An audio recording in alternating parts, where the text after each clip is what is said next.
नमस्कार मित्रांनो, मी मराठी माणूस प्रदीप. गेले 4-5 दिवस, 5-6 दिवस जरांगे पाटलांचं भाषण आणि या सगळ्या गोष्टी मी ऐकतोय आणि पाहतोय आपण सर्वजण की ते नाराज आहेत मंत्री बावनकुळे यांच्यावरती आणि सरकारवरती देखील काही गोष्टींमध्ये एकनाथ शिंदेवरती देखील मध्ये तापले अगदी जरांगे पाटील. सांगायला लागले की कारण काय त्याचं महत्वाची गोष्ट लक्षात घ्या. एकनाथ, तुम्ही जर व्यवस्थित मागच्या इलेक्शनला जाऊन 2024च्या लोकसभेच्या इलेक्शनचं निवडणुकीचं तुम्ही जर व्यवस्थित मूल्यमापन कराल ना, तर त्यावेळेला मराठ्यांचा फटका हा भारतीय जनता पार्टीला बसला होता, ना की एकनाथ शिंदेना बसला होता. एकनाथ शिंदेच्या तेव्हा जागा ह्या फार मोठ्या प्रमाणामध्ये आल्या. पहिलीच निवडणूक होती त्यांची फुटून गेल्यानंतरची, शिवसेना फुटीनंतरची, आणि त्यावेळेला भाजपला मराठ्यांच्या मतदानाचा इतका मोठा झटका बसला होता आणि इतका मोठा की त्या सगळ्या ह्याच्यातनं ते जागे झाले होते अगदी की अरे बापरे, जरांगे पाटलांची ताकद खरंच आहे. आणि त्याच्यामुळं एकनाथ शिंदेवरती मराठ्यांचा विश्वास होता, मराठा अख्खा समाजाचा विश्वास होता. कारण तुम्ही नवी मुंबईमध्ये जेव्हा मोर्चा आला जरांगे पाटील घेऊन, तेव्हा वाशीमध्ये स्वतः एकनाथ शिंदे भेटायला गेले होते आणि त्यांनी दाखवलं की मी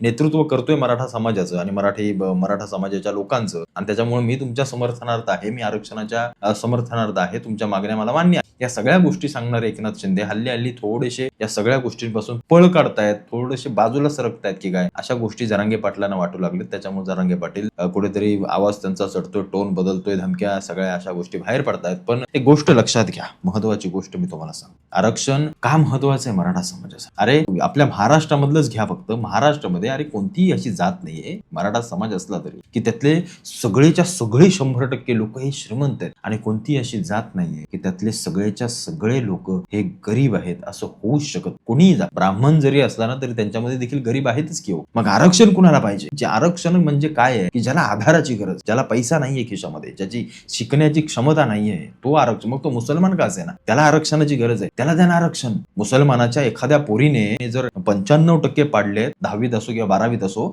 आणि तिची ॲबिलिटी आहे, तिला शिकण्याची मला असं वाटतं तिच्यामध्ये क्षमता आहे, तर मग तिला आरक्षण द्यावंच लागेल आणि दिलंच पाहिजे. हा खरा न्याय, हे खरं संविधान. एखाद्या मराठ्याच्या पोरानं, एखाद्या दलिताच्या पोरानं, एखाद्या ब्राह्मणाच्या, एखाद्या साळ्याच्या, माळ्याच्या, कोळ्याच्या, तागऱ्याच्या सगळ्यांच्या पोरानं जर 95-90% पाडलेत आणि त्याची क्षमता आहे शिकायची, म्हणजे शिक्षण घेण्याची, काहीतरी करण्याची, या देशासाठी काहीतरी करण्याची, स्वतःच्या घरच्यांसाठी, आई बाबांसाठी, पण त्याचं आर्थिक दृष्ट्या तो कमकुवत आहे, त्याचं घर एवढं हे नाहीये की तो शिकू शकेल, एवढी मोठी झेप घेऊ शकेल. मग आरक्षण नक्की कोणासाठी पाहिजे? तर या लोकांसाठी. आज काय झालं माहितीये का, ज्यांना आरक्षण मिळतंय ते म्हणतात आमचं हातातून काढून घ्याल तर तुमचे हात पाय कापून टाकू. हे बाबासाहेबांचं संविधान नव्हतं? बाबासाहेबांनी सांगितलं होतं, मी नाही सांगत, स्वतः बाबासाहेब सांगतायत की आरक्षण नावाची गोष्ट ही या जो समाज आरक्षणाच्या याच्यावरती सक्षम होईल त्याने स्वतःहून ते आरक्षण सोडलं पाहिजे, त्यानं ते स्वतःहून आरक्षण बाजूला केलं पाहिजे. कारण आरक्षणावरती हा देश चालणार नाही. आरक्षणाच्या कुबड्या जर लोकांच्या याच्यातून निघणार नाहीत तर तो समाज मोठा होणार नाही, तर किंबहुना त्याला खायची सवय लागेल, त्याला अत्यंत सोयीचं काम भेटेल आणि त्याच्यामुळे तो समाज अजून दुर्बल होत जाईल. हे मी सांगत नाही, स्वतः बाबासाहेब आंबेडकर सांगतायत, ज्यांनी संविधान लिहिलं, ज्यांच्यासोबत अनेक देखील बाकीची सगळी लोक होती. बाबासाहेबांनी पुढाकार घेऊन या सगळ्या गोष्टी केल्या आणि जाती विषमता, जी काही जाती जी व्यवस्था होती तिच्या विरोधात काम करण्याचं काम केलं. त्याच जाती आज सगळ्या प्रमाणामध्ये आरक्षण आणि या सगळ्या गोष्टीचा समर्थन करतायत की आरक्षण इथून पुढे जाता कामा नाही, ते आम्हालाच हवं. मग प्रश्न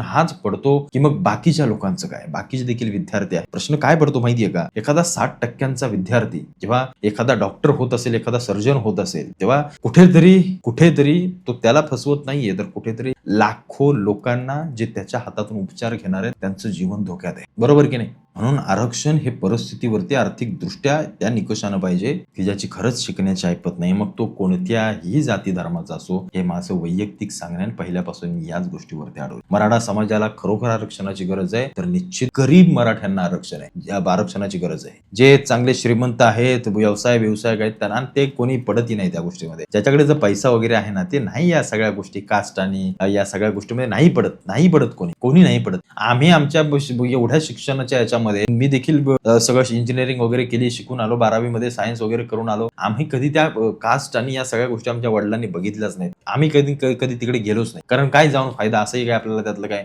मिळणार नाही ना, काही नाही. याचा अर्थ काय होतोय बघा, जिथं हे आरक्षण नावाची गोष्ट निघेल ना, तिथं जातीकडे लोक ढुंकूनी पाहत नाहीत, खरंच पाहत नाहीत. आणि त्याच्यामुळे आरक्षण हटवलं पाहिजे. देशातून पहिलं आरक्षण बाहेर काढलं पाहिजे. या देशाला जर अमेरिकेच्या पुढे घेऊन जायचं असेल तर आपल्याला कास्टिझम मधून, या जाती व्यवस्थेमधून बाहेर आलं पाहिजे. आणि ही जाती व्यवस्था आपल्याला, मला सांगा, जात तुम्ही बघताय कशात?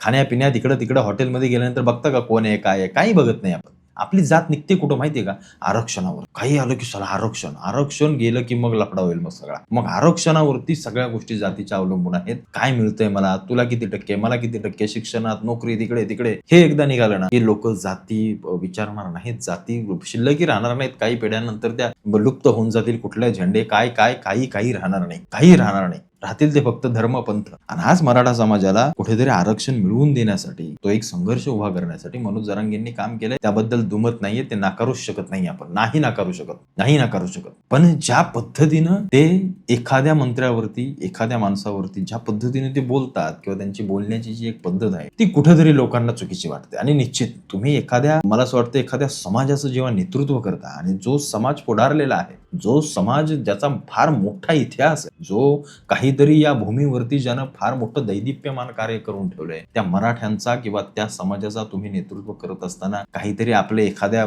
नको तसल्या म्हणजे असतात ना काही लोक, म्हणजे ज्यांना बोलायचं काही कळतच नाही, अशा लोकांसारखं वागून चालणार नाही. आता शब्द अनेक आहेत त्याच्यामध्ये, पण जरांगे पाटील ना कधी कधी मला असं वाटतं त्यांच्यामध्ये असं माईक भीक बघितलं एकदम अशा हवा बिवा घुसते, काही बोलत बसत. आता मात्र बावनकुळ्याची गाठ फाटत गाडीच्या बेकार दिसतंय एवढं होत आहे. त्याच्या आईनं बिचारा त्या माऊलीनं लहानपणी त्याला गरम दूध पाहिजे होतं, काकानं फुकीला नव्हतं, काकानं स्वतः बोलून एवढे झाले त्याचे. गरम दूध पाहिजे फुकीलच नाही वाटतं बिचारीने, होतं एवढे झाले त्याचे. बेकार दिसताना प्राणी देव पहिल्या तिथे असा धडा होता बघा, ते मोहनचे थोडं हडप्पा असं वेगळा दिसतो शिल्प काढले म्हणे. त्या अजंठा लिहिलेला तिकडे आहे बघा, भीतीवर कोरलेले असे ते हे मायचं गचपान आहे. तुमच्या हातामध्ये 5 वर्षानंतर इलेक्शन आहे की जरांगे साहेब, घाबरताय कशाला तुम्ही? यांना यांची जागा दाखवायची, दाखवून द्या, बिंदास दाखवून द्या आणि दाखवायचीच. जर तुम्ही एका ठिकाणी म्हणता की आरक्षण आम्ही दिलं आणि त्याच्यानंतर तुम्ही जो आमचे विद्यार्थी जेव्हा सर्टिफिकेट काढायला जातात, बाकी सगळ्या गोष्टी करायला जातात, तेव्हा जर त्यांना लाभ मिळत नाही तर मग आरक्षण नुसतं काय नावासाठी दिलं का? मग इतकी मराठा समाजातली लोक आज नाहक बळी गेली, इतके लाखोंचे मोर्चे निघाले, त्या सगळ्या गोष्टीला मग काही अर्थ उरत नाही. देवेंद्र फडणवीसांनी, या सगळ्या मंत्र्यांनी एक गोष्ट लक्षात ठेवावी, इलेक्शन येणार आहेत 5 वर्षानंतर, तुम्ही एखाद्या समाजाला फसवू नका. एवढा मोठा समाज, या महाराष्ट्राचा मोठा भाऊ म्हणून मिरवणारा समाज, या महाराष्ट्राचा सगळ्यात मोठा काय बोलू आपण, एक मोठ्या बापासारखा असणारा एक समाज, जो बाकी सगळ्या 18 पगड जातींना सोबत घेऊन पुढे गेला आणि इतिहास आला, आणि त्या समाजाला जर तुम्ही फसवत असाल तर मग मला असं वैयक्तिक देखील वाटतं की येणाऱ्या निवडणुकीमध्ये यांना झटका परत दिला पाहिजे, जो मागच्या 2024च्या लोकसभेला दिला. म्हणून मग मला उदाहरण सांगितलं त्या 24च्या लोकसभेचं, तसा फटका दिला पाहिजे यांना. आणि एकनाथ शिंदे देखील जर याच्यापासून पळ करत असतील तर त्यांना देखील तो फटका बसला पाहिजे. मग कारण अर्थ नाही या सगळ्या गोष्टींना. कारण काय होतं, जरांगे पाटील ते राजकारणासाठी करतायत, कशासाठी करतायत ते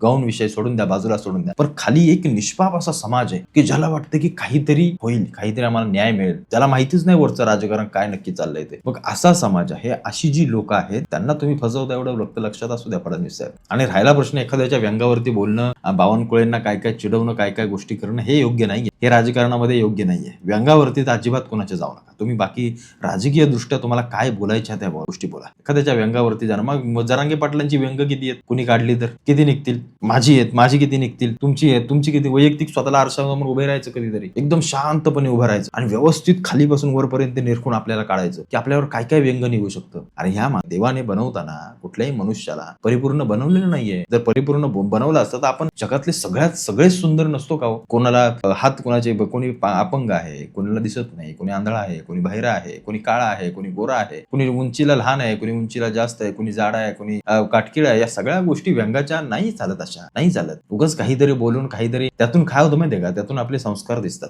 जरांगे पाटलांनी ते दाखवून दिले. त्यांना टाळ्या वाजवणारी तिथली 4 लोक, ते हसणारी, खिदळणारी, खे करून कुठेतरी पातळी सोडू नका. आपण एका सुशिक्षित, सुसंस्कृत राज्यातली माणसं आहोत. आपली ती लढा, तो जो आहे ना, तो देखील त्याच पद्धतीचा पाहिजे. आपल्या लोकांनी आपले क्रांतीवीर लहुजी वस्ताद असतील, आपले अण्णाभाऊ साठे असतील, डॉक्टर बाबासाहेब आंबेडकर असतील, किंवा छत्रपती शिवाजी महाराज असतील, बाकी सगळी आपली जी काही मोठे महापुरुष आपल्या राज्यातले होऊन गेले, त्यांनी देखील लढा दिला की. पण त्यांनी कुठल्या काय पत्रामध्ये शिव्या, तुझ्या आईचा, तुझ्या असं तसं, याव त्याव करून लिहून पुढच्याला काही शिवी पाठवली नाही इंग्रजाला, नाही ते एखाद्या मुघलाला. त्याच्यामध्ये एक सुसंस्कृतपणा होता ना. बघा, वाचा बघू महाराजांची पत्र, जुनी वाचा, औरंगजेबाला लिहिताना, हे ते करताना. आता आपला दिलाय माईक, आलाय सोशल मीडिया, होतोय फेमस, मग काहीतरी बोलायचं, काहीतरी उलट सुलट करायचं, काही करत सुटायचं आणि त्यातून आपलं नाव खराब करून घ्यायचं. ते जरांगे पाटलांना खरं या गोष्टी सांगा जरा. तुम्ही बोला, निश्चित बोला, तुम्ही चांगलं काम करताय, समाजासाठी उभे राहताय, निश्चित उभे राहा. पण ही गोष्ट योग्य नाहीये. हे असं बोलणं बिलणं हे आपल्याला पटलेलं नाही. आणि मग त्या बावनकुळेंची काय कुळं काढा, काय करायचं करा, ते काय त्यांना डुक्कर म्हणताय, काय म्हणताय, या गोष्टी योग्य नाहीयेत. बाकी तुम्हाला काय वाटतं या सगळ्या विषयावरती मला आवर्जून कळवा.